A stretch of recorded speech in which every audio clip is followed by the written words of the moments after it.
আপনি কি জানেন আপনার শরীরে দুটি ছোট্ট কিডনি প্রতিদিন প্রায় 180 লিটার রক্ত ফিল্টার করে।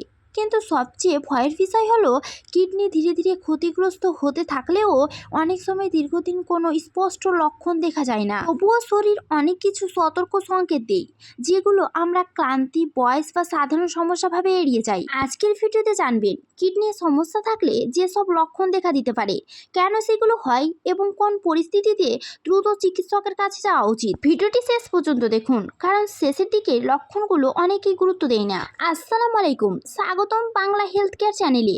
আজ আমরা আলোচনা করব কিডনির সমস্যার সম্ভাব্য 10টি গুরুত্বপূর্ণ সতর্ক সংকেত নিয়ে। মনে রাখবেন, এই লক্ষণগুলোর একটি বা একাধিক থাকলেই যে কিডনির রোগ হয়েছে এমন নয়।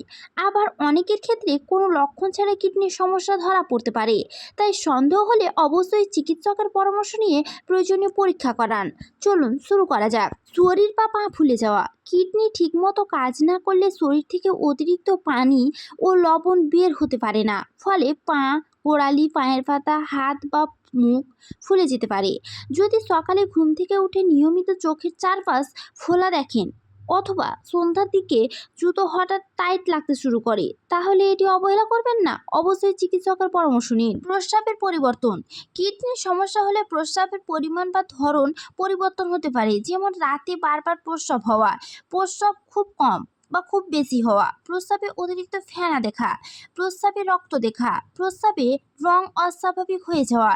এসব লক্ষণ থাকলে পরীক্ষা করা জরুরি, কারণ এগুলো কিডনি ছাড়াও অন্য সমস্যার ইঙ্গিত হতে পারে। সবসময় ক্লান্ত লাগা। কিডনি একটি গুরুত্বপূর্ণ হরমোন তৈরি করতে সাহায্য করে, যা শরীরে লোহিত রক্তকণিকা তৈরিতে ভূমিকা রাখে।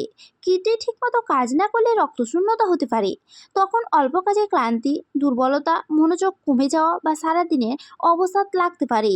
অনেকে এটাকে শুধু ঘুমের অভাব ভেবে এড়িয়ে যান, কিন্তু যদি দীর্ঘদিন ধরে এমন হয় তাহলে কারণ খুঁজে দেখা উচিত। ত্বকে চুলকানি। কিডনি রক্ত থেকে বজ্র পদার্থ বের করতে সাহায্য করে।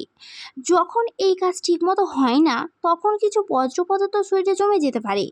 এর ফলে কিছু মানুষের ত্বক শুষ্কতা হয়ে যেতে পারে বা চুলকানি দেখা দিতে পারে। তবে চুলকানি আরও অনেক কারণ রয়েছে, তাই শুধু এই লক্ষণ দেখে সিদ্ধান্তে পৌঁছে যাবে না। ক্ষুধা কমে যাওয়া বা বমি বমি ভাব। কিডনির কার্যক্ষমতা কমে গেলে কিছু মানুষের ক্ষুধা কমে যেতে পারে, মুখে অস্বাভাবিক স্বাদ লাগতে পারে, বমি বমি ভাব বা ওজন কমে যাওয়ার মতো সমস্যা দেখা দিতে পারে। যদি এগুলো দীর্ঘদিন ধরে চলতে থাকে এবং অন্য কোনো কারণ না থাকে, তাহলে চিকিৎসকের পরামর্শ নিয়ে কিডনি কার্যক্ষমতা পরীক্ষা করা যেতে পারে। শ্বাসকষ্ট। কিডনি ঠিকমতো কাজ না করলে শরীরে অতিরিক্ত তরল জমে যেতে পারে।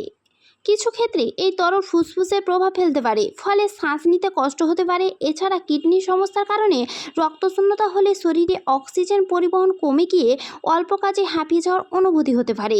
যদি শ্বাসকষ্ট হঠাৎ শুরু হয়, তীব্র হয় বা বুক ব্যথার সঙ্গে হয়, তাহলে দেরি না করে দ্রুত জরুরি চিকিৎসকের পরামর্শ নেওয়া। মনোযোগ কমে যাওয়া বা মাথা ঘোরা। রক্তে বজ্র পদার্থ জমে গেলে কিছু মানুষের মনোযোগ কমে যেতে পারে, মাথা ভার লাগতে পারে, মাথা ঘোরার মতো অনুভূতি হতে পারে। তবে এই লক্ষণগুলো আরও অনেক কারণ থাকতে পারে, তাই বারবার এমন হলে চিকিৎসকের পরামর্শ নিন। পেশিতে টান ধরা। কিডনি শরীরের খনিজ যেমন সোডিয়াম, পটাশিয়াম, ক্যালসিয়ামের ভারসাম্য বজায় রাখতে সাহায্য করে। কিডনির কার্যক্ষমতা কমে গেলে এর ভারসাম্যের পরিবর্তন আসতে পারে, যার ফলে কিছু মানুষের পেশিতে টান ধরা ও ক্রাম্প হতে পারে। উচ্চ রক্তচাপ। উচ্চ রক্তচাপ কিডনি রোগের কারণও হতে পারে, আবার কিডনি রোগের ফলে উচ্চ রক্তচাপ বেড়েও যেতে পারে। যদি নিয়মিত রক্তচাপ বেশি থাকে, তাহলে শুধু ওষুধ খাওয়া নয়, চিকিৎসকের পরামর্শ অনুযায়ী কিডনির কার্যক্ষমতা পরীক্ষা করা দরকার হতে পারে। কোমরের দুই পাশ বা পিঠে ব্যথা। কিছু নির্দিষ্ট কিডনির সমস্যা, যেমন কিডনিতে পাথর সংক্রমণে কোমরের দুই পাশ বা পিঠে ব্যথা হতে পারে। তবে সব ধরনের কিডনি রোগে ব্যথা হয় না, তাই শুধু ব্যথা না থাকলে কিডনি সম্পূর্ণ সুস্থ এমন ধরে নেওয়া ঠিক নয়। কিডনি ভালো রাখার 5টি বৈজ্ঞানিক উপায়। পর্যাপ্ত পানি পান করুন, ডায়াবেটিস ও উচ্চ রক্তচাপ নিয়ন্ত্রণে রাখুন, ধূমপান, অতিরিক্ত অ্যালকোহল থেকে এড়িয়ে চলুন, চিকিৎসকের পরামর্শ ছাড়া দীর্ঘদিন ব্যথানাশক ওষুধ সেবন করবেন না, নিয়মিত স্বাস্থ্য পরীক্ষা করুন, বিশেষ করে যদি ডায়াবেটিস বা উচ্চ রক্তচাপ বা কিডনি রোগের পারিবারিক কোনো ইতিহাস থাকে। মনে রাখবেন, এই লক্ষণগুলোর একটি বা একাধিক থাকলে যে কিডনির রোগ হয়েছে এমন নয়। আবার অনেকের ক্ষেত্রে কোনো লক্ষণ ছাড়াই কিডনির সমস্যা ধরা পড়তে পারে। তাই যদি এসব লক্ষণ বারবার দেখা দেয় বা দীর্ঘদিন থাকে, তাহলে চিকিৎসকরা পরামর্শ নিয়ে প্রয়োজনীয় পরীক্ষা করান। দ্রুত শনাক্ত করা গেলে অনেক ক্ষেত্রে কিডনির ক্ষতি কমানো অগ্রাধিকার ধীর করা সম্ভব। ভিডিওটি যদি আপনার উপকারে আসে তাহলে একটি লাইক দিন এবং বাংলা হেলথ কেয়ার চ্যানেলটি সাবস্ক্রাইব করে পাশে থাকা বেল আইকন অন করুন। কমেন্টে লিখে জানান আজকের ভিডিওটি কোন তথ্যটি আপনার কাছে সবচেয়ে বেশি গুরুত্বপূর্ণ মনে হয়েছে। সুস্থ থাকুন, সচেতন থাকুন। আল্লাহ হাফেজ।